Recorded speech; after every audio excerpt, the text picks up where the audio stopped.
സ്ത്രീകളുടെ യഥാർത്ഥ പ്രശ്നങ്ങൾ എന്ന് പറഞ്ഞാൽ വളരെ പരമമായ പ്രാധാന്യത്തോടെ കാണേണ്ടതാണ്. ഇപ്പോൾ ഏകീകൃത സിവിൽ കോഡ്, ഒരു പുരുഷൻ എന്ന് പറയുന്നത്, ഒരു സ്ത്രീ എന്ന് പറയുന്നത് അരപുരുഷനാണെന്ന് പറയുന്ന ഒരു നിയമത്തിനെതിരെ വളരെ കൃത്യമായ നിലപാടെടുക്കുകയും സംസാരിക്കുകയും നമുക്കാവുന്ന രീതിയിൽ എസൻസും ഞാൻ എൻ്റെ പ്രസംഗവേദികളിലും എഴുത്തിലും എല്ലാം നിരന്തരം പറയുന്ന ഡിബേറ്റുകളിലും പറയുന്നൊരു കാര്യമാണിത്. കേരളത്തിലെ മുഖ്യധാര രാഷ്ട്രീയ കക്ഷികൾ ഇതെടുക്കുന്നില്ല, ഇവിടുത്തെ ഫെമിനിസ്റ്റുകൾ, സോ കോൾഡ് ഫെമിനിസ്റ്റുകൾ ഇതെടുക്കുന്നില്ല.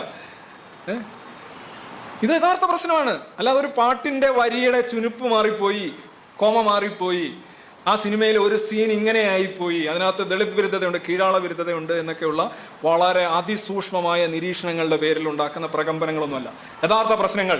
നഴ്സുമാരുടെ സമരം, എസൻസ് അതിനകത്ത് വളരെ കൃത്യമായിട്ട് അഭിപ്രായം പറഞ്ഞു, നമ്മളതിനെക്കുറിച്ച് സംസാരിച്ചു, എഴുതി. അത് വലിയൊരു തൊഴിൽ ചൂഷണമാണ്. ആരാണ് ഇവിടുത്തെ വനിതാ കമ്മീഷൻ ഇടപെട്ടില്ല. ഇവിടുത്തെ CITU പോലെയുള്ള തൊഴിലാളി സംഘടനകൾ നഴ്സുമാരുടെ പന്തലിൽ പോയിരുന്ന് എതിർവാദങ്ങൾ ഉന്നയിക്കുന്ന ലഘുലേഖകൾ വിതരണം ചെയ്തു.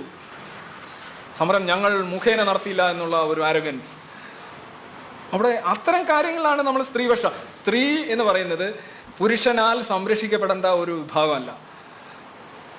പിങ്ക് പ്രത്യേക ഓട്ടോറിക്ഷയും പ്രത്യേക ടാക്സിയും പ്രത്യേക ട്രെയിനും ഏർപ്പെടുത്തി സദാ സംരക്ഷിക്കപ്പെടേണ്ട അങ്ങനെ ഒരു വിഭാഗമല്ല. അങ്ങനെ സംരക്ഷണം കൊണ്ട് അവർക്ക് ഒരു കാലഘട്ടത്തിലും സ്വന്തം കാലിൽ നിൽക്കാനും അവരുടെ യഥാർത്ഥ ഐഡൻറ്റിറ്റി അല്ലെ അവരുടെ യഥാർത്ഥ സാന്നിധ്യം സമൂഹത്തിൽ ഉറപ്പിക്കാനും സാധിക്കില്ല. അങ്ങനെ ഒരു എന്താ പറഞ്ഞാൽ, ഈ പഗ് എന്ന് പറയുന്ന പട്ടികളുണ്ട്. പഗ് മനുഷ്യർ വളർത്തുന്നതാണ്. അതിനെ ആർട്ടിഫിഷ്യൽ സെലക്ഷൻ വഴിയാണ് അതിനെ കൊണ്ടുവരുന്നത്. അതിൻ്റെ തല വളരെ വലുതാണ്, സിസേറിയൻ വെച്ചാണ് അതിനെ പുറത്തിറക്കുന്നത്. ഈ പഗ്ഗിനെ മനുഷ്യൻ ഈ ലോകത്ത് ഇല്ലാതായി കഴിഞ്ഞാൽ 3 ദിവസത്തിൽ കൂടുതൽ ജീവിക്കില്ല എന്ന് ഉറപ്പുള്ള ഒരു മൃഗമാണ് പഗ്. മനുഷ്യൻ്റെ കോൺസ്റ്റൻ്റ് ആയിട്ടുള്ള ശ്രദ്ധയും പരിലാളനവും പഗ്ഗിന് ആവശ്യമാണ്. സ്ത്രീകളെ അത്തരത്തിലാക്കേണ്ട കാര്യമില്ല. അത് പലപ്പോഴും ഞാൻ ഈ നഴ്സുമാരുടെ സമരത്തിനിടയിലും അവരെ പുരുഷ നഴ്സുമാർ വന്ന് നേതൃത്വം ഏറ്റെടുത്തുകൊണ്ടപ്പോഴാണ് ശരിക്കും പോരാട്ടം ഉണ്ടായത്.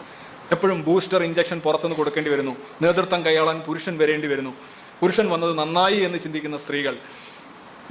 ഇതൊന്നും അല്ല സ്ത്രീ മോചനത്തിന്. They have to liberate themselves.